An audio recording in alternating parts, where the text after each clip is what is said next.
Welcome into the Orange Crush podcast. Rachel Vigil, Cody Roark. It is a Friday, but you are seeing this on a Saturday. We just got back from Broncos practice, open locker room again. There's so much to dive into as the Broncos, of course, have Monday Night Football. I cannot wait for Monday Night Football. Prime time, the lights, everybody watching. Cody, how are you feeling this week about it? Yeah, I feel pretty good about them going into this game. I feel like the attitude in the locker room has certainly been really good this week. And look, obviously, fans are frustrated. Fans are devastated about two back-to-back heartbreaking losses. But I feel like I understand the fans' worry. The players, though, seem to have a pretty calm and I'd say reflective demeanor on everything that happened the last couple of weeks. They feel like they're getting to where they need to be. And it's unfortunate they didn't get there the last 2 weeks. I'm curious your thoughts. Joe Lombardi was at the podium on Friday, and he did, in fact, say that they're just like inches away from those early down, having success there. I'm like, that's great, but what else can you give us? Like, give me some sort of meat that I can cling on to for hopes for Monday night. Yeah, no, I agree. And I think it kind of goes back to what Sean Payton said on Thursday initially about he was asked whether there's things that, he can go back to if the offense isn't going, like things that, maybe are like the bread and butter of what Bo and this offense can do. And he said, yeah, there is. And so I'm like, okay, well, how come, are they trying to get to a certain spot before they ever do something like that? I mean, Rachel, you know this as well as me. Like, yes, there's some new faces here, but a large portion of this offense is returning the core guys. Everybody on the offensive line back. The quarterback is back. The head coach, the play caller. Well, the play caller is the head coach, but it's like you have a couple of new additions here, so there's no reason the offense can't be at least where it was at, maybe down the end stretch of the season last year. Yeah, well, let's not also sit there and act like the new additions are the problem here. No. Actually, one, we haven't seen Evan Engram get involved. We have an update on him too. Two, Pat Bryant.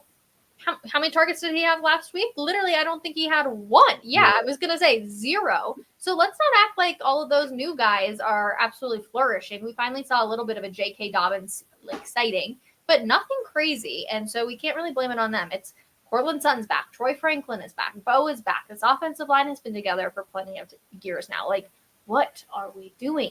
Yeah, I mean, sometimes you got to go with the KISS method, right? They call it keep it simple, stupid, like just revert some things back because, and I don't know, I think a lot of the issues we've seen, I was talking with the coach, Mike Sanford, about this. Love that guy.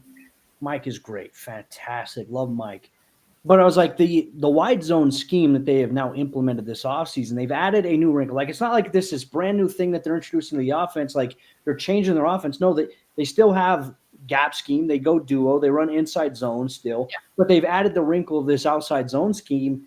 And so much of how they block now is predicated on trying to set that up, which the reality is it's all landmark based. You talk to any offensive lineman in the locker room, and they're going to tell you it's very difficult.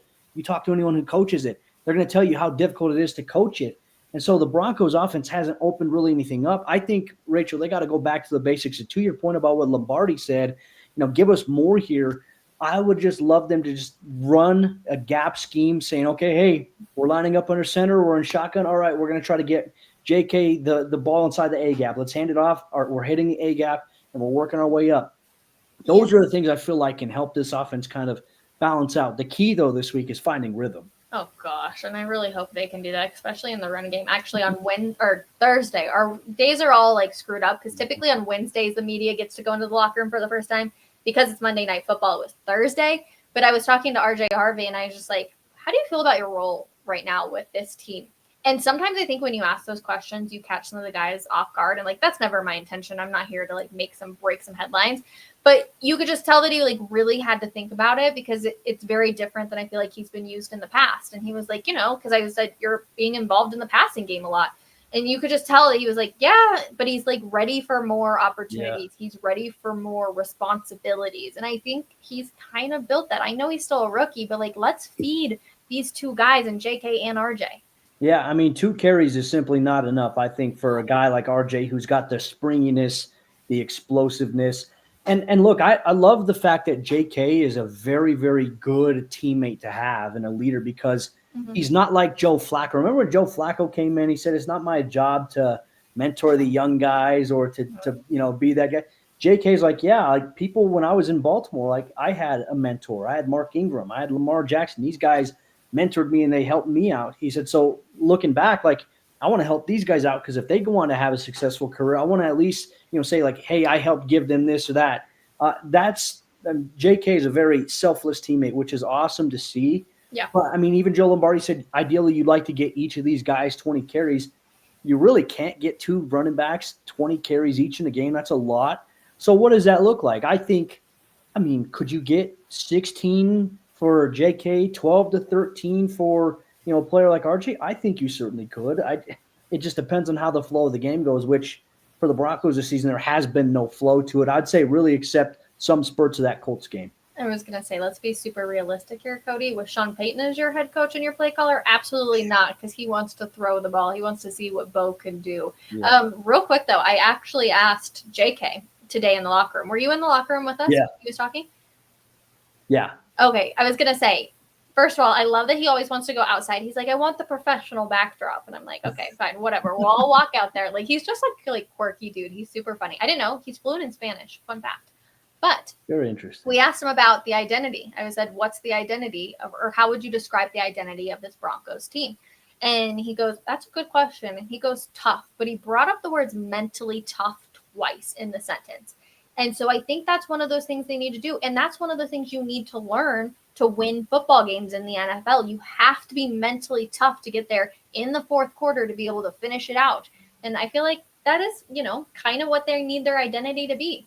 Yeah, and look, I would say the mental toughness aspect. Look, we already know how physically tough it is for the offense, for the defense, just this game in general. But when things aren't going well, are you mentally tough to withstand the frustration of, okay, let's say they come out on one of the series they have against Cincinnati, and let's say they go 3-and-out, they don't get a start or they don't have a drive that goes the way that they want it to. Mm-hmm. You can't let that frustration boil over and carry over into your next series. It is about being able to acknowledge okay, this is what we did wrong. That's why when they come off the sideline, this is the one thing I love about the game is like when one unit comes off the sideline, I'm always got my binoculars up in the press box.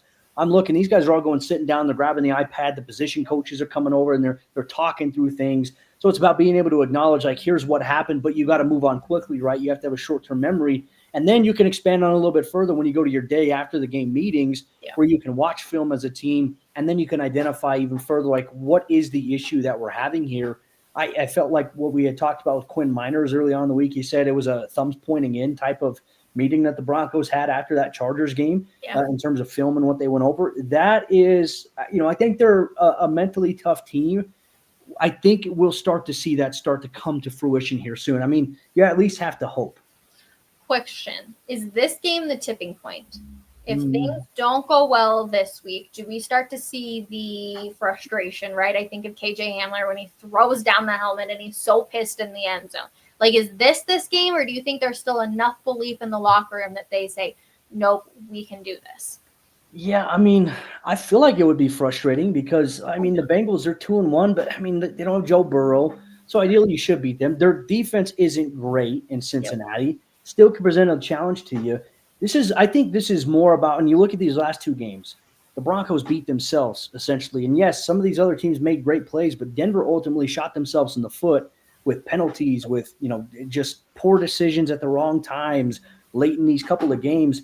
I think this team is very much in their own way versus it just being like, all right, things aren't going our way. I don't see there being really a tipping point. Yeah. Though granted, that tipping point, you mentioned the KJ Hamler thing, I'm trying to remember if that was week 5 or week 6 of the regular season back when that Thursday night debacle game happened. I can't remember, but it was already on in the season. And we're like, wow, we're already here at this juncture. Yep. I don't think we're here with this team, though I think that there is this sense of urgency inside the locker room.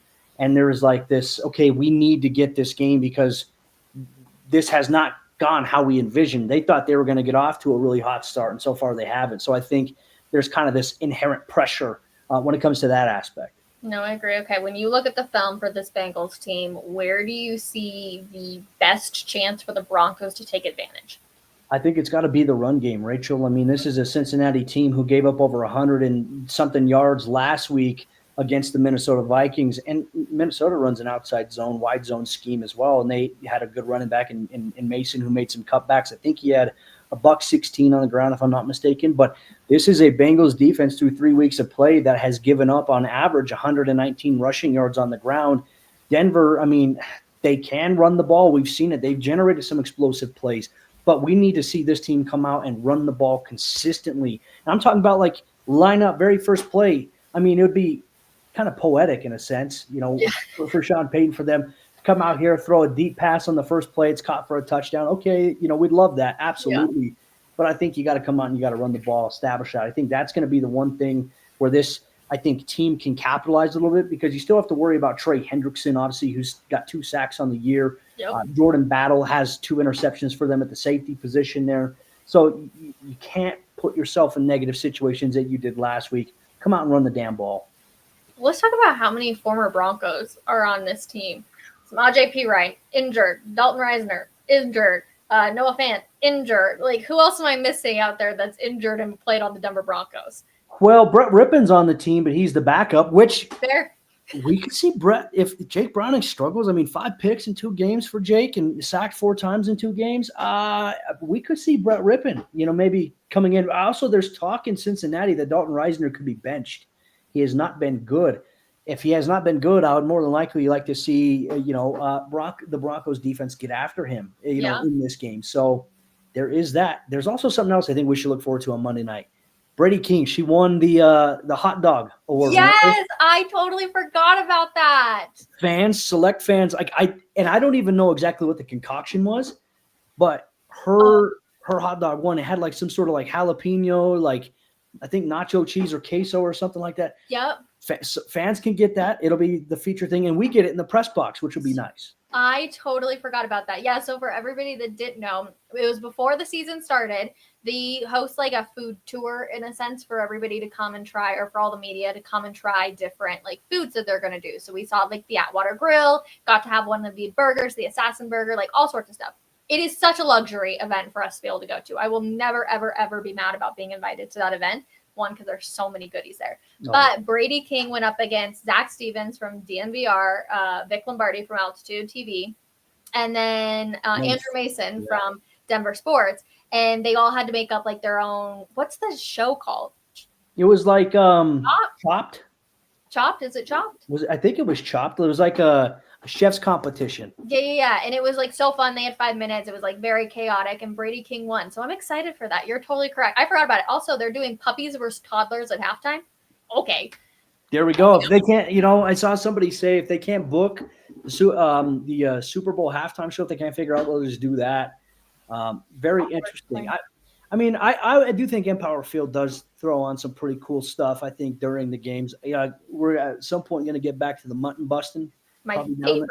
Down the end stretch there, but we'll see if it's a night game. If the skydivers come in wearing, remember fluorescent orange, like they glow, like so cool. That would be dope. That's my goal, to do that for one of those games before I retire from sports. That I want to jump into Empower or the new stadium, one of the two. Well, granted, can they even do it if it's got a retractable roof? I don't know. See, that was a question I asked as well. I'm not sure. It depends on how they do the roof. But right now, since it's open, it's best. But even then, like when they first drop in, it's still dicey to me. I don't know.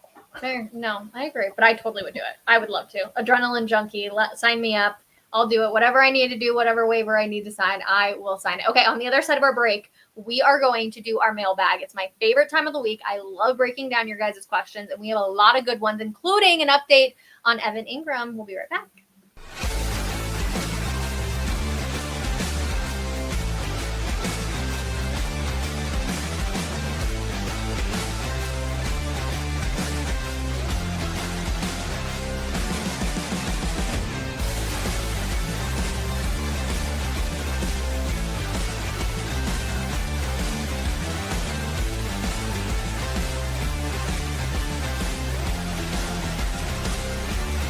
Yo, I can guard pro in these. I can guard you and route you up. You sure about that? You fellas looking for a quarterback? Let's go! You're right, Billy. These do bring out my eyes. Every shoe for every athlete. Dix is the GOAT. All right, mailbag time. We love when you guys ask us questions, so please keep it coming all week long. We love being able to do this. First one. With Bo showing some nerves or maybe excitement early on, how can Sean help him settle in and feel more comfortable? Ooh, Rachel, I think they got to go back. They got to I don't know why they do it sporadically. We saw it last year as a rookie, and then we seen it, in the Colts game. I think having a quick passing game where it's, hey, it's a 3-step drop fire, or a quick 1-step hitch, boom, get the ball out quick. Like the quick passing game, I feel like would certainly help get Bo going a little bit. It seems like a lot of these plays early on here, we've even seen the design bootlegs from him or some of the longer developing plays. And that's where maybe, let's say, pressure happens on the first play. That could impact Bo and how he sees things early on. So come out here and get the quick game going and get Pat Bryant involved a little bit more. I think that's going to be a key. Well, and I'm either going to go the opposite way of run the ball. Don't make it all go on both shoulders. You got 2 running backs out there that are supposed to be studs. Allow them to run the ball. Get Bo involved early. Get the wide receivers involved early, right? We don't want them getting bored out there and thinking nothing's going to happen. Stay alert, and I think those 2 things will help them. Plus, just more comfortable, right? Yeah. Let's stop chasing or changing things every single week. Like, allow them to identify their identity, and then that will also help this offense get in a little bit more of a rhythm. Okay, next one. Engram breakout game incoming. Well, I don't know. Were you around Evan today in the locker room? Yeah. I did not get a good sense from him. Like, Evan's been pretty chill every single time the media's talked to him. He was a little bit more quiet today, I think is a good word to use. Like, not timid, but just very much you can tell he's feeling a little down, in my personal opinion. Yeah, I think he's just been frustrated. I mean, this is a guy who I got some more tea for you. It's funny. We'll talk about the TikTok tea here in a second. Oh, my gosh. I love that you have this every week. Very interesting. I know. It's like a weekly segment now at this point. I think Evan's just frustrated, that he's got high expectations. I think, ultimately Evan wants to be used the way that he was brought in to be used. Like we saw in that second preseason game against the Arizona Cardinals where they schemed him open underneath. So far, a lot of that stuff we have not seen. And granted, he goes down with the calf injury week 1, has the back injury after week 2 that sidelines him a whole week. The sample size isn't necessarily large here. And Sean Payton did say last week that, he's going to play an important part for them. They're just, it takes time. Yeah. So you have to hope that Sean is being truthful in that, because Evan, I mean, why bring him in if you're not going to use him in a way where you can scheme him against inside linebackers or safeties? I like Evan's athleticism there. I think more so he's frustrated, but I also think at this point too, he's probably not up in the mood for talking until, he's out there catching passes and doing some stuff. So I think it's just kind of this, there was a lot of hype surrounding him, and he's not like, he's frustrated about the injuries, but I also think it's just, hey, let's get this guy involved more here. 4 catches on 6 targets in 3 weeks is not ideal. I think Evan should be your second most targeted guy on a game-to-game basis. Okay, I totally agree. I'm taking it the opposite way, though. I just don't think his body is feeling great. I mean, 9 years in the NFL is a long time. It's tough on your body. Despite all the medical staff that you have and all of the access they have, your body's still hurt, right? Like at the end of the season, we always talk about how these guys really aren't healthy anymore. Like they are just trying to make it week by week. And Evan Engram just said he's taking it day by day, and he felt good today, and he's hoping he'll feel good tomorrow. Like I just feel like his body is probably a little sore regardless. And I know he's getting all sorts of treatment, but to miss out on a game that one affects your mental. Like we can just do that. That's what you're paid to do. That's what you want to be out there doing and fighting, and how you can be used. So I just think it's kind of a combination of everything right now. But I would not say that this game is going to be the breakout game for him. I did not get that vibe. Maybe I'm wrong, and Sean's going to all of a sudden just give him the ball 100 times. But I just didn't feel that way today. Yeah, no, and I think until we see it, we could be. I feel like it's reasonable to be skeptical of that until we see it, and that's not nothing. That's not really Evan's fault. That's on Sean. That's on Sean to get these guys involved. I mean, you got Lucas Kroll, you got Adam Troutman, and nothing against those guys. They don't offer anything in the passing game the way that Evan certainly can from a matchup standpoint. So that to me is a little frustrating, and I think fans are also frustrated about that as well, which is valid, is rightfully so. I'm annoyed too. Okay, is the AFC West the best division in the AFC or the entire NFL? If not, which division is the best? Ooh, I mean, at the beginning of the year, I thought the AFC West was going to be the best. Yeah. The Chargers, they're a very good team, and obviously you talk to a lot of players in the locker room. They're like that. There's mutual respect there, I think, between these two teams. Yep. Kansas City looks like they're down this year. The Raiders look so up and down, hit or miss. To me, it's tough because I felt like last year was the NFC North. I mean, it could be the NFC North this year. I think it's the NFC North. And I'm trying to think of another one. Like but everyone besides the Bears in the NFC North, I feel like has a potential to at least go far in the playoffs. I used to think the AFC North as well, but I mean, the injury to Joe Burrow changes that. Agreed. The Ravens have, they can score, but wow, Derrick Henry's fumbling the ball left and right. I think right now it's safe to say probably the NFC North, which I didn't think so. Obviously the Packers lost due to a blocked field goal from Shelby Harris, which was cool to see. But the Vikings, they just put up over 40+ against this Bengals team. The Lions, I thought the Lions were going to take a step back this year after losing, the coordinators that they did, injuries. They look like a well-oiled machine right now. So, a little crow on that one. And then you never know what you're going to get from this damn Bears team. But I think that between the Vikings, the Packers, and the Lions, I feel like that is a very good slate of 3 teams there in that division at least. No, I'm agreeing with you. I think that they are the top of the NFL. That will be very, very fascinating come the end of the season to see how that's going to look. Okay. Is LaVell Bailey going to get some reps at inside linebacker? Number 49 is a liability. We talked about Alex Singleton last week for a little bit. Have you been surprised that LaVell Bailey hasn't been called up yet? A little bit. And I think last week was one of those weeks where I was surprised he didn't get an elevation. And that was just because, we know in the week Justin Sternad was, which now it's Sternad. Like it used to be in the pronunciation guide, it was Sternad. And I've talked to Justin a million times. Love Justin. Justin and I are really close. And they come to find out it's Sternad now. So it's like, I don't know. We hear like. Have you asked him? Yeah, he said it was Sternad. Sternad. So I was like, wait a minute. Like, okay, whatever. That's awesome. I mean, Jaquan McMillan, his name pronunciation was something, was different for a while. Tyler Bidet was his pronunciation. I still call it's Macmillan. Yeah. Call him McMillan. Like, it's whatever I hear originally, I feel like that's what I go with, right? Yeah. Which is so hard. Yeah, they call him J Mac, but no, it's the pronunciation guy. Denver always, I think, has some tough names. Yeah. To pronounce. No, I agree. So Sternad. Yeah. Justin Sternad. He was banged up last week, so I was like, all right, because he's on the injury report. I mean, you got to find a way to get this guy, some reprieve in the event, like he's just unable to go or he's limited in a sense. They call it Garrett Wallow, who's played a lot of special teams, but I am surprised LaVell has not been called up, especially after Dre went on short-term IR. Yep. I wonder what it's puzzling to me because Sean Payton has had high praise. Is there something else to the LaVell Bailey story that we're simply not catching? Like we've been out there and it's been one of the weirdest things ever. I know, especially after the training camp he had, the preseason he had. I for sure thought he was going to get called up last week, and I was very surprised when that did not happen. So all eyes on LaVell Bailey, I guess, to see what's going to happen there. Last one, what are the vibes on rocking the midnight uniforms this week? I like the midnight navy blue with the blue helmet. I mean, I think everyone's debating about like, should they use the white helmet? I like the midnight. I like the blue helmet, the blue jersey, the white pants. I think the white pants should be what we see versus it being blue, blue, blue. I hate all blue colors unless you're going to have like white socks or something to change it up. I think if you go blue, blue, blue, blue, it's just, you look like, Power Rangers or something like that. I don't know. What are your thoughts? Tonight, primetime football, all dark, a little spooky. I like how you call them like Power Rangers because now I'm not going to get that out of my head.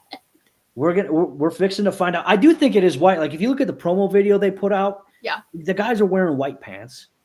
Okay. So I like it. I think that would be clean and fresh. Though I'm not excited about the Monday night crew though. Why? I always think this like, Joe Buck is good. Troy Aikman is just such a casual. Like I'm not a big Troy Aikman fan. I think he bores the commentator, like bores the people to death. Yeah. Okay. Of your primetime, who are your favorite commentators? Ooh, this is a great one. This might be an unpopular opinion, but I think Sunday Night Football. I do like Sunday night. I like Sunday Night Football with Collinsworth. Yeah, but he's just like, I don't know. He's such a natural. Tirico's the best. Yeah. Can I say Monday Night Football strictly for the Manning cast? Yeah, I think that's good. So do you have a hard time like watching the game and hearing those guys saying, because I feel like for me, I kind of struggle back and forth because they tell great stories. They have great guests on, but then it's like, wait, what's going on in the game? Like sometimes I lose focus on that. All the time. If it's anything I need to actually be watching, I have to watch the actual broadcast. But if it's like the Bears versus Miami or whoever, I'm like, okay, Manning cast, entertain me. Like, give me all the guests you have. Give me fun story times, especially because Payton will throw in so much too that I'm like, oh, okay, great. can keep track of that. But yeah, otherwise, I will say I do like the Thursday night crew on Amazon. Yeah.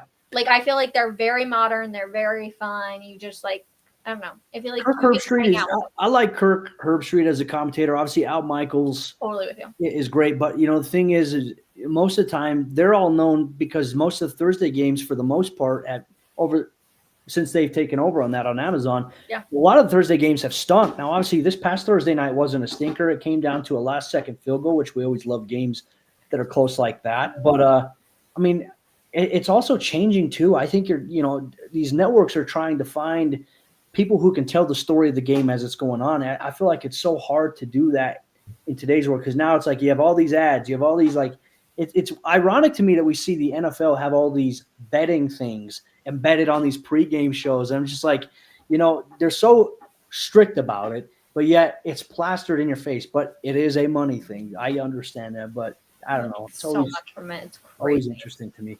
I feel like what they should do. I feel like every game, like if you're in a local market, you should be able to get your local guys. Like, tell me there's not a world that exists where all of a sudden we can put Dave Logan, like as he's doing his radio cast, why can't that be the live play-by-play on a local feed here as well? I feel like that would be great. Some people, I was talking to Susie Wargin about this. Yeah. She says a lot of people, they'll record on their DVR, they'll sync it to the radio, and they'll play and they'll time it up exactly to like where the radio is at versus the call. And it's almost like you're watching it live, like people mute their TV. I'm like, that's genius. You learn so much more when you listen to the radio broadcast than you do from the TV broadcast. But of course, they're having to explain the game so you can literally visualize it compared to actually watching it where they're just doing it to entertain you. Very different. We get Tony Romo next week. Woo. Woo. I love Jim Nance. Jim Nance is great. Anytime I think we get a game with Kevin Harlan, the GOAT. By far, if I could choose anyone for any game, Kevin Harlan. I didn't realize that we have Romo next week. That's okay. Yeah. Everyone loved like Romo. His first. I don't know, season. Jim. I don't know. Terrible. Terrible. It's crazy, but I mean, it should be good. Like I said, it's the second of a doubleheader. I guess there's 2 Monday night games, which I think is the stupidest concept ever. If there's going to be 2 Monday night games, have the Eastern time zone game be played earlier. When that game ends, the next one starts. Instead, they're overlapping. Like the Miami game starts an hour before Denver, so they're going to be ongoing at the same time. Like that's the stupidest thing. Why didn't they do it like they did? Was it week 2? It was perfect in week 2. Yeah, it was like 5 o'clock and 8 o'clock. Perfect. That's how it should be. And then like the NFL should get rid of Thursday night football and just stick with this Monday night football format in that exact category, 5 o'clock, 8 o'clock. I disagree. I love Thursday night football. Yes. Are you kidding me? I love having an NFL game on Thursday. I mean, then you have Friday off besides there's college games nowadays. Then you have your college ball on Saturday. Then you have your other games. Then you have Monday. Then you have Tuesday, Wednesday, whatever you want to do. I love Thursday night football. The players hate get rid of it. it. I would say it's tough to go play a physical Sunday game, and then now it's like, oh, we got to go straight back to practice. Like it's tough. That's the part that I think I dislike about it the most. If it was coming out of a bye week, fine. You're coming from it from a player's perspective. Yeah, but I mean, who's going to complain about football being on the TV? I'm certainly not. Yeah. Okay, last one. Is Pat going to follow Jamar the entire time? Probably, yeah. I mean, why change it up? Fair. There might be times I think it could be like on a down to down, could be like the most dangerous guy on a specific down, right? Let's say Jamar's obviously going to be the number one guy for any quarterback there. But let's say it's like, all right, hey, third down, they love to go to T. Higgins when, they're on the right hash or they're on this side of the field, certain yard markers. Yep. Why not? I'd put Pat on T in that situation. Okay. Yeah, Vance Joseph said on his press conference, at the podium on Friday that the plan is for them to target Pat. And I'm like, interesting. Is that going to be with T then? Maybe. I don't know. It'll be interesting. Monday night's going to be an absolute blast. We will be back with the Orange Crush podcast on Tuesday to debrief, have our little therapy session about the game. But hopefully this time we're happy and we're talking about a win and no field goals. I'm over them. We're done with them. Yeah. No, I'm with you. No. All done. Well, with that said, folks, enjoy your weekend. You can actually enjoy an NFL Sunday without having to stress about the Broncos playing. So we'll stress on Monday. Indeed, we will. All right, everybody. We will see you later. Bye.